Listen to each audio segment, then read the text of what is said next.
भाई साहब, गुजरात हादसा हुआ, बड़ा दुखद हादसा है।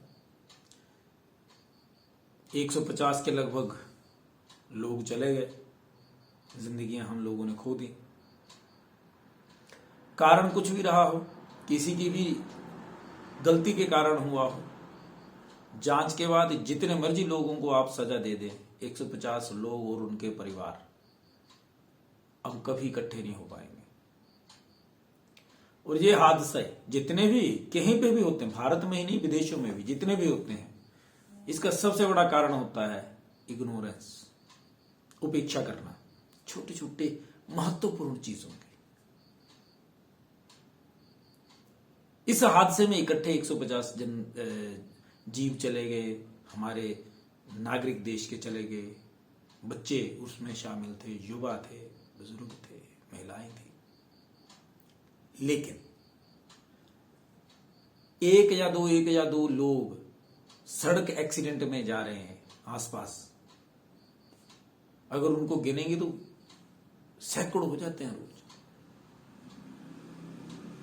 कभी इस तरफ ध्यान नहीं देते हम कि सड़कों में खड्डे हैं किसके कारण हैं, और अगर हैं तो हैं, हम ही मिट्टी डाल दें उनमें। ऐसा ही करते हैं ना हम लोग, हमने क्या लेना। क्षेत्र में, हमारे गगरेट विधानसभा के क्षेत्र में बड़ी गिनती के शराब के ठेके थे। आज हर गांव में ठेका और आहता है।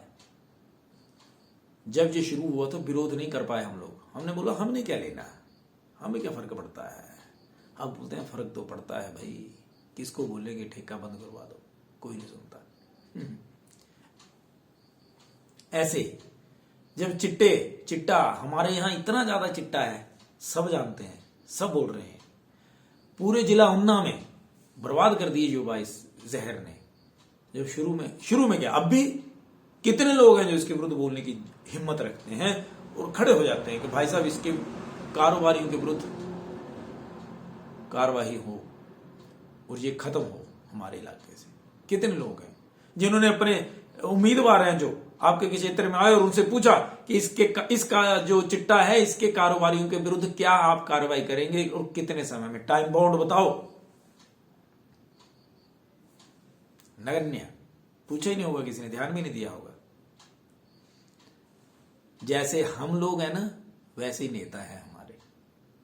हम लोग भी तो अभी गोपाष्टमी आई थी, घंटियां बजा करके, तिलक लगा करके गौओं को, बछड़ों को घरों में जो है, उसके बाद फिर छोड़ देंगे सड़क पे। कई ऐसे हैं जो पूंछ उठाते हैं, जरा सी बात होती है हम हिंदू, लेकिन अगर कोई बेसहारा पशु उसके खेत में घुस जाए तो पूंछ काट देते हैं हमारे यहां। ऐसे कई हैं, पैर काट दिए, पूंछ काट दी, करंट लगा के मार दिया, आपने सुना होगा आसपास। वो भी दुखी हैं क्योंकि उनकी फसलों में चले जाते हैं, समाधान उनके पास भी नहीं है। किसी सरकार ने समाधान नहीं करा, और जनता चुनावों में ये पूछती नहीं, इग्नोर कर देते हैं ना। हमने क्या लेना, हमें क्या मतलब है।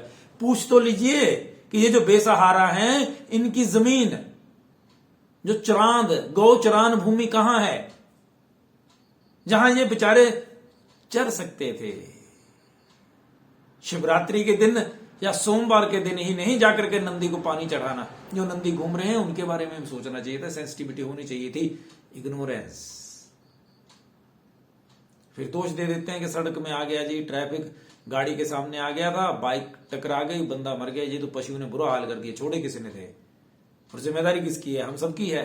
सरकार भी उसमें शामिल है, लेकिन सरकार को पूछेगा कौन। चुनाव का ही समय होता है जब हम लोगों ने पूछना होता है इन चीजों का, उत्तर लेना है उनसे। छोटी छोटी बातें हैं, इनको हम इग्नोर कर देते हैं, और यहीं से समाप्ति की तरफ चला जाता है एक बहुत बड़ा स्वान। वो सोमभद्रा नदी जो इतिहास से बहती आ रही थी, फैक्ट्रियां लगी, पानी गंदा होने लगा, कोई बात नहीं, हमने क्या लेना। फिर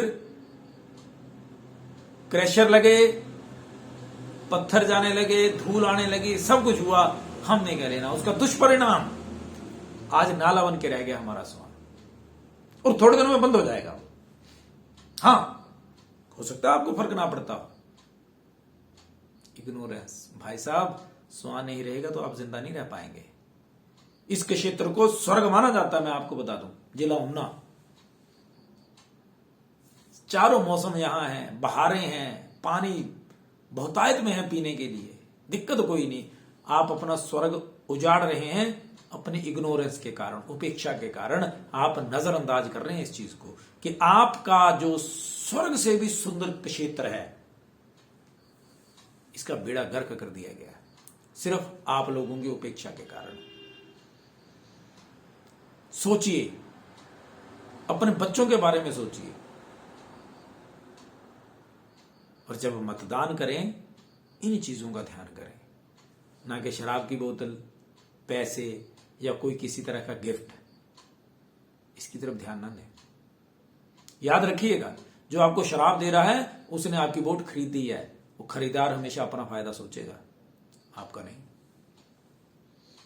जाति और धर्म के नाम पे कई कुछ बोलेंगे, ये इग्नोर कर दो उन चीजों को। आप ये देखो आपके बच्चों के लिए क्या सही होगा। किसी भी राजनीतिक पार्टी से हो, अगर वो अच्छा है तो वोट दो, नहीं है तो इग्नोर करो, उसको हरा दो। लेकिन अपने बच्चों को, उनके जीवन में ऐसे हादसे ना हों। ये गुजरात का हादसा 150 लोगों का नहीं है, ये हम सबसे संबंधित है। हम सबके जीवन में ऐसे हादसे होते रहे हैं, सिर्फ उपेक्षा के कारण हम ध्यान ही नहीं देते उसकी तरफ। एक छोटे से जीव का घर से चला जाना बड़ा दुखद होता है, और जिस क्षेत्र में 150 लोग इकट्ठे चले गए, वो कितना ज्यादा कष्टदायी होगा। ध्यान दीजिएगा, यही कह सकता हूं मैं। जय हिंद, जय भारत।